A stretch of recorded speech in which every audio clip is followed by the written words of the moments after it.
تو آئیے اگلے سیشن میں ہم سورۃ الحشر کی آیت نمبر 10 کی تلاوت سننے کی سعادت حاصل کرتے ہیں، اس کا ترجمہ پیش کیا جائے گا اور پھر تفسیر پیش فرمائیں گے مفتی صاحب۔ تو میں قاری وحید ظفر قاسمی صاحب، عالمی شہرت یافتہ قاری و نعت خواہ الحمدللہ ہمیں میسر ہیں، تشریف فرمائیں۔ میں چاہتا ہوں قاری صاحب سورۃ الحشر کی آیت نمبر 10 کی تلاوت فرمائیں۔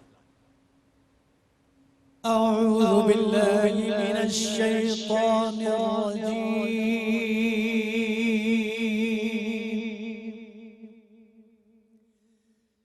بسم اللہ الرحمن الرحیم،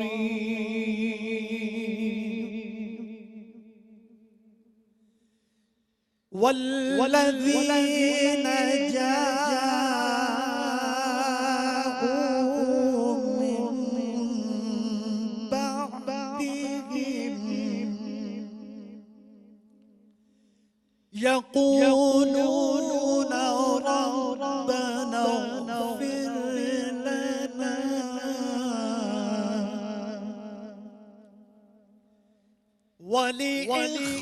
ولإخواننا الذين سبقونا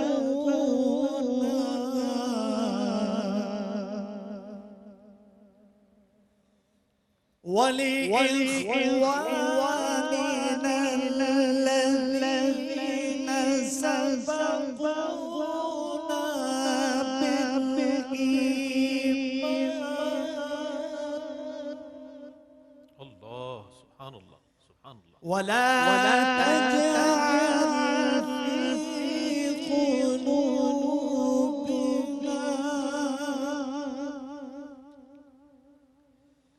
ولا تجعل في قلوبنا غلا للذين آمنوا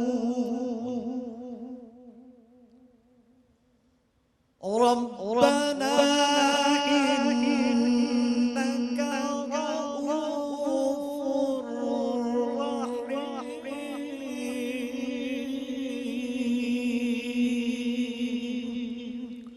پناہ مانگتا ہوں میں اللہ کی شیطان مردود سے، اللہ کے نام سے ابتدا جو بڑا مہربان نہایت رحم فرمانے والا ہے۔ اور یہ اموال ان کے لیے ہیں جنہوں نے ان کے بعد ہجرت کی، وہ دعا کرتے ہیں اے ہمارے رب ہمیں معاف فرما اور ہمارے ان بھائیوں کو جو ہم سے پہلے ایمان لائے، اور ہمارے دلوں میں ایمان والوں کے لیے کینہ نہ رکھ۔ اے ہمارے رب بے شک تو بے حد شفقت کرنے والا بہت مہربان ہے۔ الحمدللہ سورۃ الحشر کی آیت نمبر 10 کی تلاوت عالمی شہرت یافتہ قاری جناب قاری وحید ظفر قاسمی صاحب نے تلاوت کرنے کی سعادت حاصل کی، میں نے ترجمہ پیش کیا، اور اس کی تفسیر کے لیے ہم چلتے ہیں حضرت علامہ مفتی محمد سہیل رضا امجدی صاحب کی جانب۔ بسم اللہ۔ بسم اللہ الرحمن الرحیم، الحمد للہ المتوحد بجلالہ المتفرد وصلاته دواما علی خیر الانام محمد والآل والاصحاب هم مأوى عند الشدائد فإلى العظیم توسلا بکتابہ وبأحمد، اما بعد۔ یہاں پر قبلہ قاری صاحب نے سورہ حشر کی آیت نمبر 10 کی تلاوت کی اور قبلہ رئیس احمد صاحب نے اس کا ترجمہ پیش کیا، اور اس میں اپنی گفتگو کو وہیں سے جوڑتے ہوئے کہ ہم نے پہلے مرحلے میں بات کی کہ جنت کا تعارف اور جنت میں کون جائیں گے، دوسرے مرحلے میں ہم نے بیان کیا کہ جنت میں وہ جائیں گے جو اعمال صالحہ کریں گے، جو نیکیاں کریں گے، اور نیکیاں کیا کیا ہوتی ہیں، نیکیوں کا تصور کیا ہے، ہم نے وہ بھی آپ کے سامنے قرآن کریم کی روشنی میں پیش کیا۔ اور میں یہاں پر ایک بات یہ عرض کروں گا کہ کوئی بھی نیکی کرو نا اللہ کی رضا کے لیے، یعنی ایسا نہ ہو کہ لوگوں کو دکھانے کے لیے کہ میں نے یہ کر دیا، میں نے وہ کر دیا، نہ، اگر لوگوں کو دکھانے کے لیے ہوگا تو پھر ایسی نیکی کا کوئی فائدہ نہیں، بلکہ نماز بھی لوگوں کو دکھانے کے لیے ہوگی تو ایسی نماز کا بھی کوئی فائدہ نہیں، ایسی زکوٰۃ کا، ایسے حج کا، ایسے عمروں کا، ایسے غریبوں کی مدد کا کوئی فائدہ نہیں۔ ہاں اللہ کی رضا کے لیے ہو، اگر ایک پیسہ بھی آپ نے اس کی رضا کے لیے دیا ہے تو وہ بھی بارگاہ الہی میں مقام مقبولیت حاصل کر لیتا ہے۔ جیسے ڈاکٹر اقبال نے اس معاشرے کا یعنی یوں سمجھ لیں جو ہو رہا ہے وہ پیش کیا نا، کہتے ہیں بات ذرا کڑوی ہے، کہتے ہیں کہ عشق قاتل سے بھی، مقتول سے ہمدردی بھی، یہ بتا کس سے محبت کی جزا مانگے گا، یہ بتا کس سے محبت کی جزا مانگے گا، سجدہ خالق کو بھی، ابلیس سے یارانہ بھی، حشر میں کس سے عقیدت کا صلہ مانگے گا۔ تو یہ ہمیں سوچنا ہے۔ اب یہاں پر جو سورہ حشر کی آیت نمبر 10 میں یعنی ایک مسلمان کیسا ہونا چاہیے کہ اپنی مغفرت کے لیے بھی کوشش کرے، اور صرف اپنی مغفرت کے لیے کوشش نہ کرے بلکہ اس سے پہلے جو گزر چکے ہیں ان کا بھی خیال رکھے، ان کے لیے بھی دعائے مغفرت کرے۔ اور یہاں پر ایصال ثواب کا بیان ہے، اور ایصال ثواب کا جو بیسک کنسپٹ ہے وہ دعائے مغفرت ہے۔ یہاں رب کریم فرما رہا ہے کہ والذین جاؤوا من بعدہم، وہ لوگ جو ان کے بعد آئے کہتے ہیں یقولون ربنا اغفر لنا، کہتے ہیں کہ اے ہمارے رب ہماری مغفرت فرما۔ قرآن فرما رہا ہے نا کہ وہ جو زندہ ہیں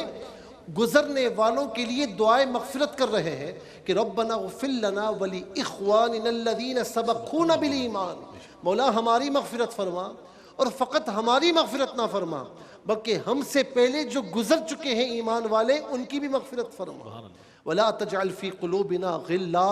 اللہ اکبر، غلا للذین آمنوا، ہمارے دلوں میں ایمان والوں کی لیے کجی نہ فرمانا۔ ربنا انک رؤوف الرحیم، ہمارے رب بے شک تو مہربان ہے، رحم فرمانے والا ہے۔ جہاں پر دعائے مغفرت ہے تو اس کا مطلب یہ ہے کہ جو پیش رو گزر چکے ہیں، چاہے وہ مسلمان ہوں، چاہے ہمارے عزیز و اقارب ہوں، چاہے کوئی بھی ہوں، تو ان کے لیے دعائے مغفرت کرنا، ان کے لیے اچھے کام کرنا، یہ عین شریعت مطہرہ کا مزاج ہے، یہ قرآن و حدیث کا مزاج ہے۔ مثال کے طور پر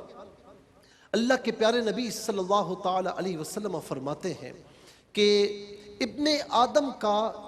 جو ہر عمل ہے نا، ما عمل ابن آدم، ابن آدم کا تمام اعمال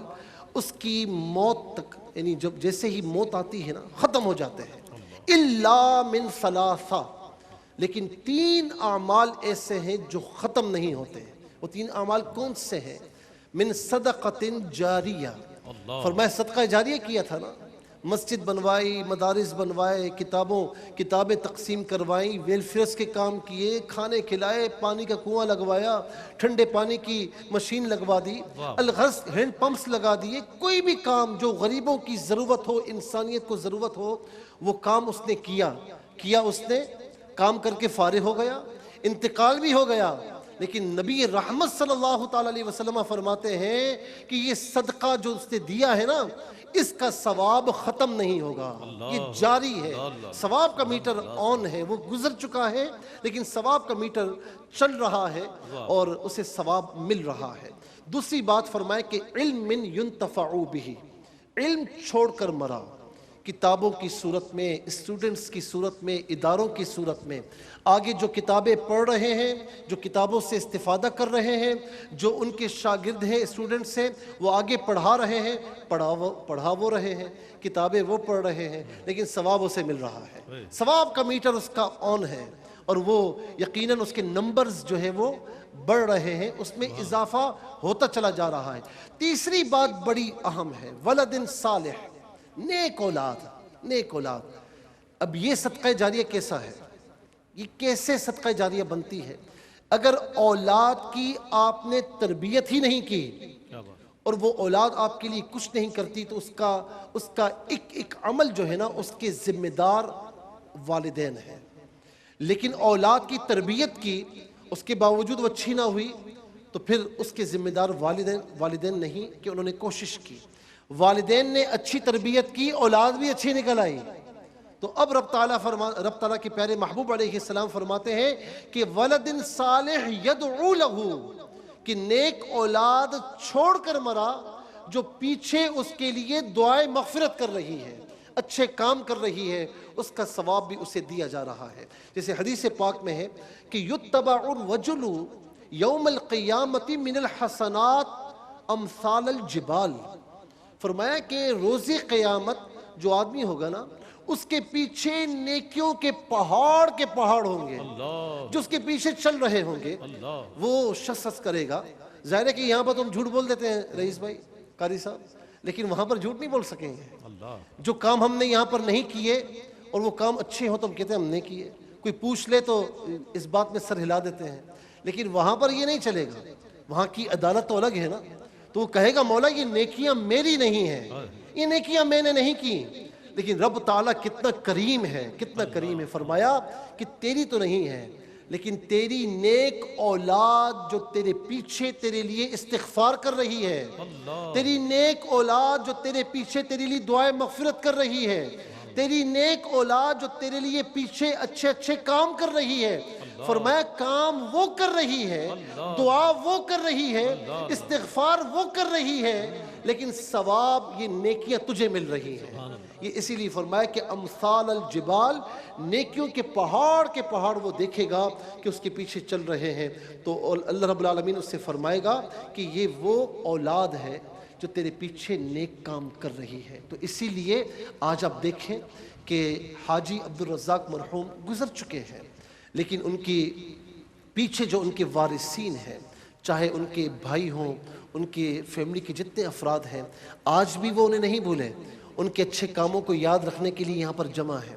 آج بھی ان کے کاموں کا تذکرہ ہو رہا ہے اور ان کے اچھے کاموں کو جاری رکھا ہوا ہے۔ جتنے ان کے ویلفیئر کے کام ہیں سارے جاری ہیں، الحمدللہ ARY QTV آج تک جاری ہے، انشاءاللہ صدا قیامت تک جاری و ساری رہے گا۔ اللہ رب العالمین اس کا سارا ثواب انہیں عطا فرمائے گا کہ جنہوں نے اس کام کو شروع کیا ہے، اور انہیں عطا فرمائے گا کہ جو آج یہ کام کر رہے ہیں۔ اور میں یہاں پر اخیر میں یہ عرض کروں گا کہ ایصال ثواب جو ہے نا، یہ مسلمانوں کا مسلمانوں پر حق بھی ہے۔ اور میں ایک بات عرض کروں کہ جب بھی دعا کریں نا، کوئی بھی نیک کام کریں، اچھا کام کریں، جب دعا کریں نا تو یہ دعا کریں مولا میرے خاندان کے جتنے مرحومین ہیں میں ان کو بھی پیش کرتا ہوں، بلکہ جتنے مسلمان ہیں میں ان کو بھی پیش کرتا ہوں، اللہ تبارک و تعالیٰ انہیں بھی ثواب عطا فرمائے گا، آپ کو بھی ثواب عطا فرمائے گا۔ اللہ رب العالمین کے خزانوں میں کوئی کمی نہیں ہے۔ اور جب مرحومین کو ثواب پیش کیا جاتا ہے نا، ایصال ثواب کیا جاتا ہے، تو فرمایا کہ وہ اتنا خوش ہوتے ہیں، مردوں کے درمیان اتنا خوش ہوتے ہیں، فرمایا جتنا تمہارے زندہ گفٹ پیش کرنے سے خوش ہوتے ہیں۔ تو اللہ تبارک و تعالیٰ صدا حاجی عبدالرؤوف صاحب کو، حاجی جان محمد صاحب کو، حاجی اقبال صاحب کو، ان کی تمام اولادوں کو، سلمان اقبال صاحب ہیں، محبوب بھائی ہیں، ان سب کو یہ نیک کام جو یہ کر رہے ہیں، جن کا جو پودا انہوں نے لگایا تھا مرحوم نے، اللہ تبارک و تعالیٰ ان کو یہ سارے اچھے کام جاری و ساری رکھنے کی توفیق نصیب فرمائے۔ اور آج کی یہ محفل میں کہتا ہوں کہ اس سے بڑھ کر اچھا ثواب کیا ہوگا، اس سے بڑھ کر ایصال ثواب کی محفل اور کیا ہوگی۔ اللہ تبارک و تعالیٰ اس کا ثواب بھی مرحوم حاجی عبدالرزاق صاحب کو اور ARY فیملی کے جتنے بھی مرحومین ہیں، حاجی عبدالرزاق صاحب کی اہلیہ ہیں، جان محمد صاحب کی اہلیہ ہیں، اور اسی طریقے سے جتنے بھی ان کے والدین ہیں، سب کو اللہ رب العالمین اس کا ثواب عطا فرمائے اور سب کو جنت الفردوس میں اعلیٰ مقام نصیب فرمائے، آمین وما علیہ الا ماشاءاللہ ماشاءاللہ۔ سورۃ الحشر کی 10ویں آیت کی تلاوت، ترجمہ اور تفسیر پیش کی گئی، اور الحمدللہ عالمی شہرت یافتہ قاری اور نعت خواں جناب قاری وحید ظفر قاسمی صاحب ہمارے ساتھ تشریف فرما رہے۔ آپ کی آمد کا بہت شکریہ ادا کروں گا، تشریف لائے۔ بہت خوبصورت آپ کا انداز دنیا بھر میں پسند کیا جاتا ہے، اور آپ کے انداز کو سینکڑوں نہیں بلکہ لاکھوں لوگوں نے اپنایا، اور میں سمجھتا ہوں بڑی خدمت قرآن کے لیے آپ کی ثناخوانی کے حوالے سے آپ کا نام پوری دنیا میں ماشاءاللہ جانا پہچانا جاتا ہے۔ میں آپ کی آمد کا شکریہ ادا کروں گا۔ علامہ مفتی سہیل رضا امجدی صاحب آپ کی تشریف آوری کا بہت شکریہ ادا کروں گا۔ آپ نے بہت خوبصورت انداز میں اپنے وقی مطالعے کی روشنی میں، قرآن و حدیث کی روشنی میں ماشاءاللہ تفسیر بیان فرمائی۔ آپ کی آمد کا بہت شکریہ۔ ناظرین محترم، محفل درس قرآن کا سلسلہ یہاں تک پہنچا۔ جس طرح مفتی صاحب نے دعا فرمائی، ہم دعا کے لیے آپ سے بھی درخواست کریں گے کہ آپ جب بھی نماز پڑھیں چونکہ برسی ہے حاجی عبدالرزاق یعقوب صاحب کی، تو آپ سے میری دستبستہ گزارش ہے کہ 1 مرتبہ درود شریف، 1 مرتبہ الحمد شریف اور 3 مرتبہ سورہ اخلاص یعنی قل اللہ شریف پڑھ کر آپ مرحوم حاجی عبدالرزاق یعقوب صاحب رحمۃ اللہ تعالیٰ علیہ اور ان کے والدین اور ان کے خاندان کے مرحومین کے لیے ضرور دعا فرمائیں۔ جیسے کہ مفتی صاحب نے فرمایا کہ ایک مسلمان کا دوسرے مسلمان پر حق ہے، تو یہ جو دینی کام آپ تک پہنچ رہا ہے اس کا بہترین ایک جو بدلہ ہے وہ یہ ہے کہ آپ ان مرحومین کے لیے ضرور دعائے مغفرت فرمائیں۔ محفل درس قرآن جو ہے یہاں پر ماشاءاللہ مکمل ہوئی، اور اس کے بعد محفل نعت برائے ایصال ثواب حاجی عبدالرزاق یعقوب صاحب کا انشاءاللہ اہتمام کیا گیا ہے۔ ایک مختصر سا وقفہ ہے، وقفے کے بعد لوٹیں گے، آپ ہمارے ساتھ رہیے گا۔ اور یوں تو سبھی لوگ اس جہاں میں جیتے ہیں، لیکن ہے زندگی کا مقصد اوروں کے کام آنا، ایک شخص مہربان۔ یہ پروگرام آپ دیکھ رہے ہیں، انشاءاللہ اس محفل میں آپ کا اور ہمارا ساتھ رہے گا۔ السلام علیکم ورحمۃ اللہ وبرکاتہ۔